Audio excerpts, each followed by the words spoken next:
great patriotic war.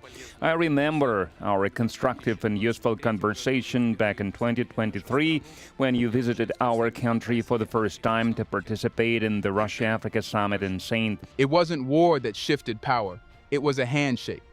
When Sahel leaders signed with Moscow, Africa quietly rewrote the global order. No speeches, no applause, just resolve. For the first time, the continent wasn't asking for permission. It was choosing partners on its own terms. The West calls it Russian interference. Africa calls it self-respect. Because behind every satellite, every reactor, every gold deal lies one truth. Africa is no longer the prize, it's the player. But what projects are Russia and Africa collaborating on, and what will they entail? Let's find out.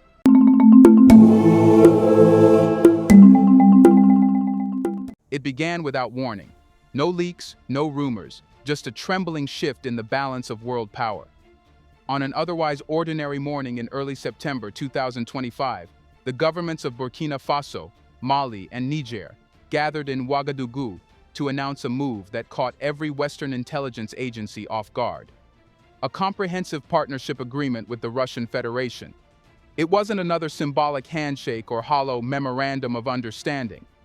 It was a full-spectrum pact, military, nuclear, mining, satellite, and infrastructure cooperation, binding the three Sahel states to Moscow in what one African diplomat called a declaration of independence from the old world order. Within hours, global media outlets went into overdrive. The New York Times called it the most significant geopolitical shift in Africa since the fall of colonialism. The Financial Times warned that the Sahel is becoming Moscow's southern fortress. And yet, in African streets, the reaction was completely different.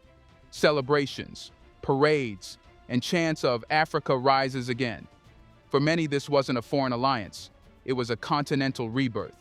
The details of the deal were staggering in scope. Russia pledged to provide the Sahelian Defense Alliance with advanced air defense systems, surveillance drones, and battlefield intelligence support through its Africa Corps, a successor to Wagner but under direct Kremlin control. In return, the Sahel states would grant Moscow access to build joint military training academies, co-manage gold and uranium refineries, and participate in a continental communications satellite program managed by Roscosmos. It was the kind of arrangement the West had long promised Africa, but never delivered without strings attached. The United States responded the only way it knew how, with alarm. Pentagon analysts described the deal as a direct threat to American and NATO strategic depth. The CIA was reportedly blindsided by how fast negotiations had progressed since 2024, when Moscow first began sending quiet delegations to Bamako and Ouagadougou. Sanctions were immediately discussed in Washington and Brussels, targeting any Russian entities involved. But the Sahel leaders didn't flinch. They stood by their decision, declaring in one voice that Africa would no longer be a military colony disguised as a democracy project. The symbolism ran deeper than geopolitics. Burkina Faso's Captain Ibrahim Traore, already celebrated across Africa as the face of the continent's new assertiveness, described the moment as the return of African sovereignty through African choices. His words weren't poetic, they were strategic. For decades, every African government's survival depended on Western approval, IMF loans, or French military support. That dependency ended in one afternoon. But what unsettled Western capitals even more was the scope of Russia's timing. Just as the US was winding down its African presence and France was reeling from expulsion across its former colonies, Moscow filled the vacuum with surgical precision. No grand invasion, no propaganda blitz, just calculated partnerships built on energy promises, arms reliability, and mutual respect. The West had treated African governments as clients. Russia treated them as equals. That simple difference changed everything. Even more telling was the African public's reaction. Across Dakar, Bamako, Niamey, and Ouagadougou, murals began appearing, depicting African soldiers and Russian technicians side by side, rebuilding what colonialism had broken. Social media overflowed with slogans like "From victim to victor" and "No more masters, only partners." It wasn't just a diplomatic event. It was a psychological liberation. The continent was discovering its leverage, and it liked how that power felt. But the question now was, Could this partnership withstand Western retaliation? Would the continent's newfound defiance trigger sabotage, sanctions, or destabilization attempts from the old powers desperate to regain control? When the deal in Ouagadougou was announced, most observers thought it was symbolic, another diplomatic gesture that would fade once Western pressure mounted.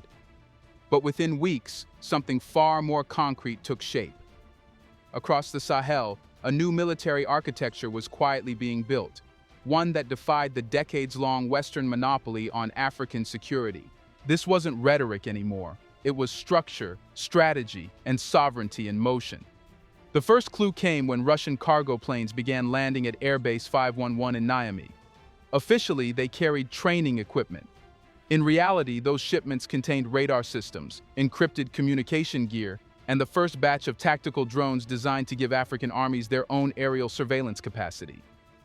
By November 2025, joint operations centers had been established in Bamako, Ouagadougou, and Niamey, interconnected through Roscosmos's secure satellite relay, something that stunned intelligence officials in Paris and Washington. Africa, once reliant on Western intelligence feeds, was now operating with its own independent eye in the sky. The implications were historic. For decades, Western militaries dictated who saw what, which threats were prioritized, which borders got guarded, and which conflicts received humanitarian attention. But now, with this Russian-backed surveillance grid, African commanders could monitor their own terrain in real time, free from filtered intelligence or Western vetoes. For the first time since colonial maps were drawn, Africa was watching itself, not being watched. This transformation wasn't born of ideology, but necessity. The Alliance of Sahel States, AES, comprising Mali, Niger, and Burkina Faso, had all suffered years of counterinsurgency failures under Western training missions. The US-led Operation Flintlock and France's Operation Barkhane consumed billions but produced chaos. Insurgent attacks rose, border towns fell, civilians lost faith. By the time Western troops withdrew, the region was drowning in instability. Russia saw the opportunity and filled it, not with occupation but operational alignment.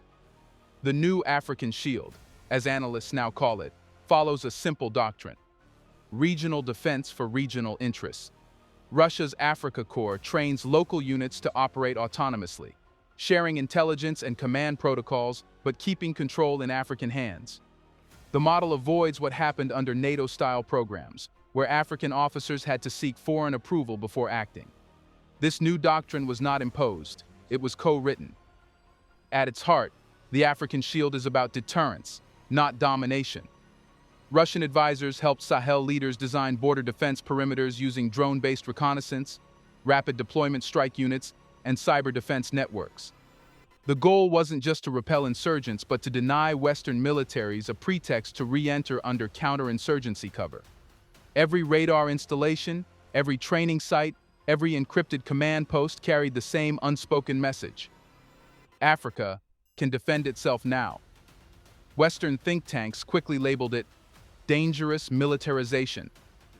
But to African strategists, it was the opposite: demilitarization of dependency. For too long, the West controlled the continent's security narrative. Africa was the battlefield, and Western forces were the heroes. The African Shield flipped that script entirely. African soldiers were no longer mere auxiliaries. They were defenders of a continental mission. Still, the stakes go beyond the battlefield. Control of security inevitably leads to control of policy. Once African states began coordinating militarily, they started aligning politically, forming a common stance against foreign interference, sanctions, and imposed democracy lessons.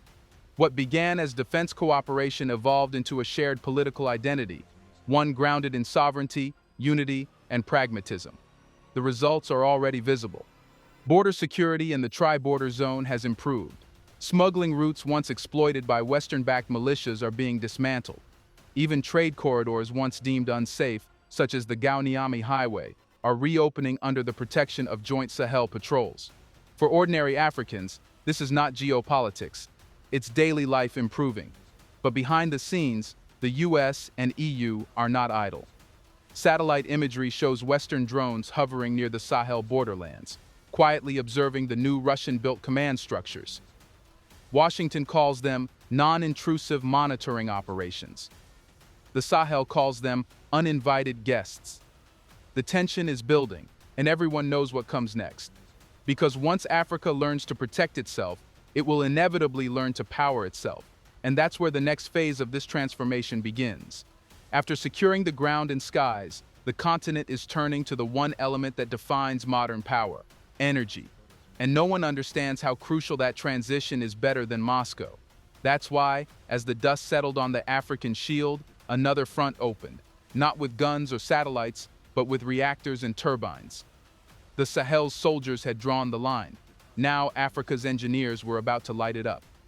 Let's pause for a second to say big thank you to the Black Culture Diary community, where Black voices, stories, and legacies are preserved and amplified. By becoming a member, you're not just supporting the channel, you're becoming part of a powerful cultural movement. Let's continue. In October 2025, Russia's Rosatom announced a massive expansion of its African energy program, a project that would stretch from the Sahara to the Great Lakes. Its mission wasn't to help Africa, but to energize it on African terms.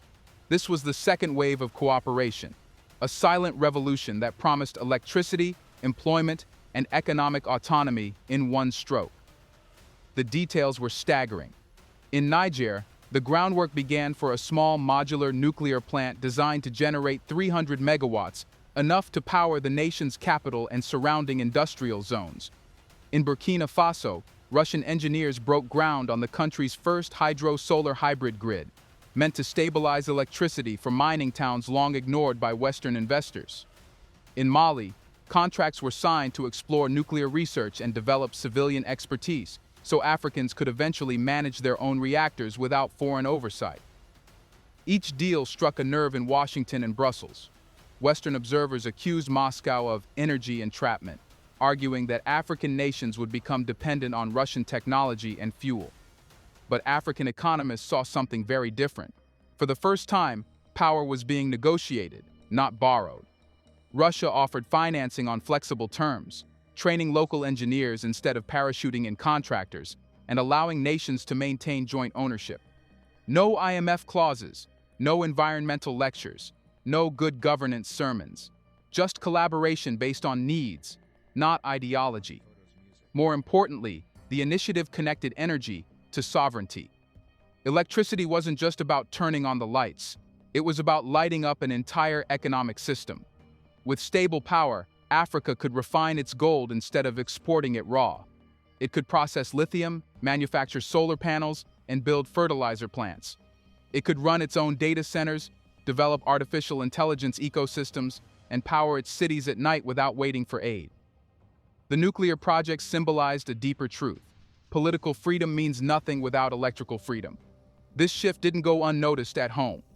Young Africans began studying nuclear engineering in Moscow, St. Petersburg, and Tomsk under scholarships designed to build local expertise. Thousands of students from Mali, Niger, and Uganda were enrolled by the end of 2025, not as dependents, but as future custodians of Africa's energy independence. In universities across the Sahel, new departments of nuclear physics were opened, signaling a quiet educational revolution alongside the industrial one. And as the energy cooperation deepened, the symbolism grew even more powerful. Western countries had always used energy as a weapon: oil embargoes, gas politics, and green restrictions. Now, Africa was turning energy into armor. The same uranium once mined under colonial contracts would soon power reactors built by African hands.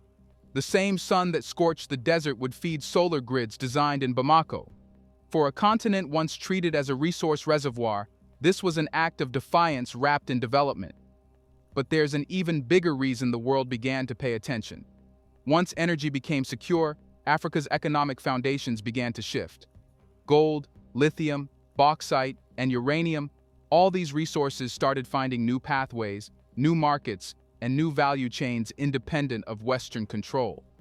That's when the game truly changed. Because powering Africa was only half the battle. The real challenge was controlling what that power would produce: the industries, the wealth, and the infrastructure that could permanently free Africa from economic manipulation. And that's where Moscow's next move came in, one that went straight to the heart of the continent's soil and soul: Africa's mineral wealth.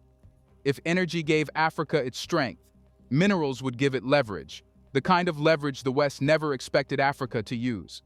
Here's a reminder to please like and share the video and subscribe to our channel to watch more videos on Black culture, history, civilization, and identity. Let's continue now. Once energy began to flow, Africa's next frontier wasn't found in laboratories or control rooms. It was buried beneath its own soil. The reactors and grids gave the continent power. Now it needed production. Power without industry was potential without purpose, and Africa's leaders knew it. So the new phase began, turning resources into sovereignty. Russia didn't just bring machinery this time, it brought a philosophy. Keep the gold in your ground until it feeds your people. Throughout 2025, an economic transformation unfolded across the Sahel and beyond. Moscow shifted its focus from defense contracts and nuclear projects to industrial infrastructure, the kind that could turn Africa's raw wealth into finished value. In Burkina Faso, Russia's state-linked firm Nordgold expanded operations not just to extract, but to refine locally, creating the country's first large-scale refinery, designed to process hundreds of tons annually. It wasn't just a technical upgrade, it was an economic revolution. For decades, Africa's gold had left the continent unprocessed, refined in Switzerland or Dubai, only to be sold back at premium prices. Now, that profit would stay home. In Mali, Russian metallurgical engineers began training local teams in advanced mineral processing techniques, laying the groundwork for an autonomous mining sector capable of competing globally. In Niger, the government signed a joint venture to build a rare earth mineral extraction corridor, a project co-financed by Russian investment banks but operated under Nigerian management. Each of these moves cut deeper into the heart of Western economic control. The West, once confident that sanctions could isolate Moscow's African footprint, suddenly realized the opposite was happening.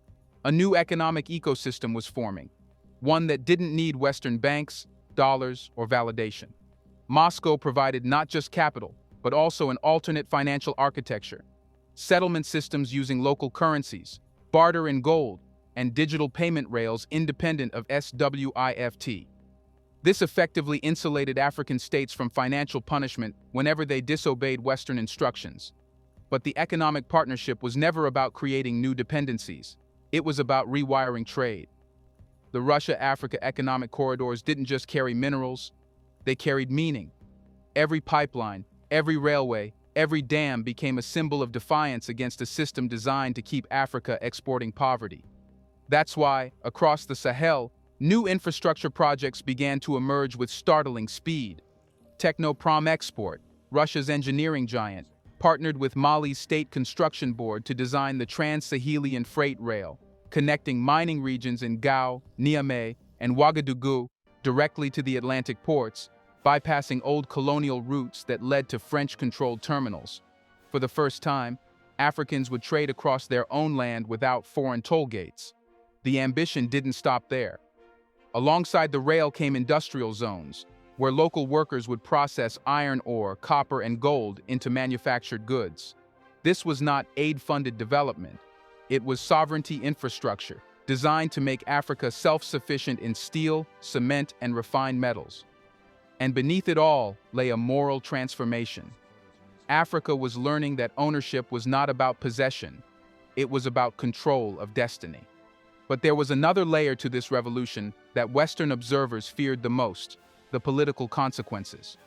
Because every refinery, every rail line, every new export terminal built under the Russia-Africa partnership weakened the psychological chokehold of Western influence. No longer could European leaders threaten to cut aid when African nations disobeyed. There was now an alternative: a geopolitical insurance policy anchored in Eurasian solidarity. The West saw an economic threat. Africa saw the birth of a new economic identity. And for ordinary citizens, it wasn't about ideology, it was about dignity. It meant jobs in refineries instead of dependency on remittances. It meant local currency stability because gold stayed at home. It meant that Africa was no longer the supplier of raw material to fuel someone else's progress. It was the architect of its own renaissance. But as this wealth began to circulate within Africa instead of draining out, the geopolitical temperature rose. Washington and Brussels started to see not just a competitor, but a movement, one capable of redrawing the map of global trade itself. And that realization sparked the next battle, a war not of bullets, but of narratives. Because once Africa learned to keep its wealth, the question wasn't whether it could prosper. The question became, could the West allow it? When Africa began to hold its gold, light its cities, and defend its borders, the West realized it had lost something far greater than influence. It had lost the narrative. For decades, control over Africa's image had been its most powerful weapon. The continent wasn't just mined for resources. It was mined for perception, painted as unstable, corrupt, and perpetually in need of saving. But by late 2025, that illusion began to fracture. The success of the Sahel bloc and its partnership with Moscow didn't just challenge Western economics, it dismantled Western storytelling. The first signs appeared in global media. As Russian-African projects multiplied, Western outlets launched a barrage of alarmist headlines. Moscow's new empire in the desert, the return of the bear in Africa, Putin's shadow across the Sahel. But something remarkable happened. Africans stopped listening. Instead of tuning in to BBC or CNN to understand their own destiny, they turned inward to Pan-African broadcasters, online journalists, and state-run networks that told the story from their own soil. The language shifted. What the West called Russian expansion, African journalists called strategic partnership. What the West labeled energy dependency, African experts described as technological empowerment. The power of narrative, long monopolized by foreign voices, was finally being reclaimed.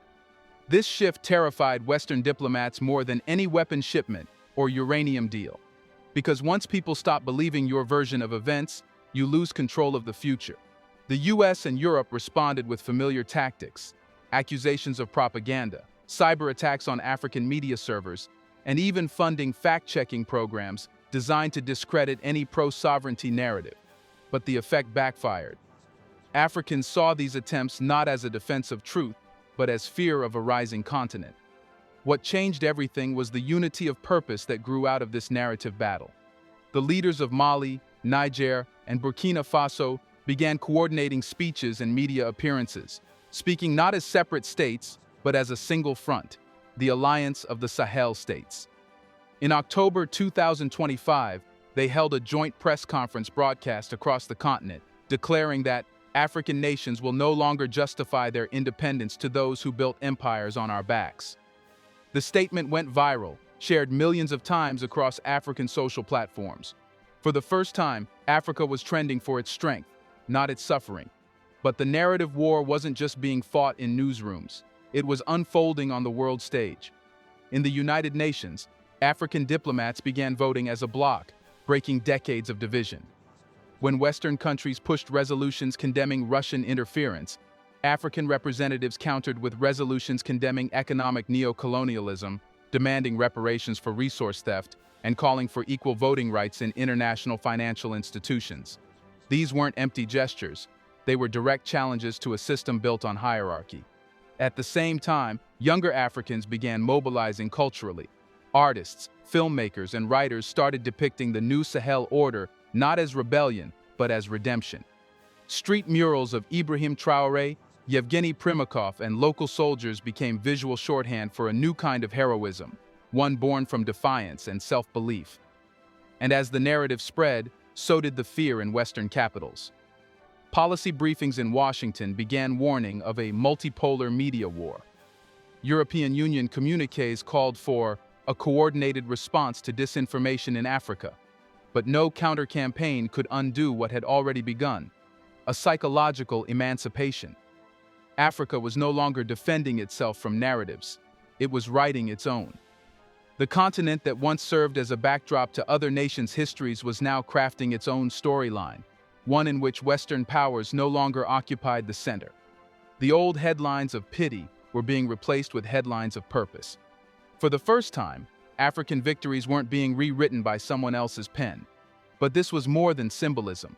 It was the foundation of a new diplomatic era. When you control your story, you control your identity. And when a billion people believe in that identity, no superpower can dictate their future. The West can still call it Russian manipulation. But to Africa, it's something entirely different. The moment truth finally caught up with power. Because once a continent learns to narrate its own destiny, there's no going back to silence. Do you think Africa's partnership with Russia is genuine cooperation, or the West's worst nightmare finally coming true? Let us know in the comments section. If Africa can build, power, and defend itself without Western help, what stops the rest of the global South from doing the same? Do you want to watch more videos like this one? If so, subscribe to our channel and press the bell icon next to it. We have decided to bring videos on something nobody talks about: the Black culture, civilization, history, and evidence about how glorious Blacks have been. Thanks for watching, and until the next video, stay tuned. The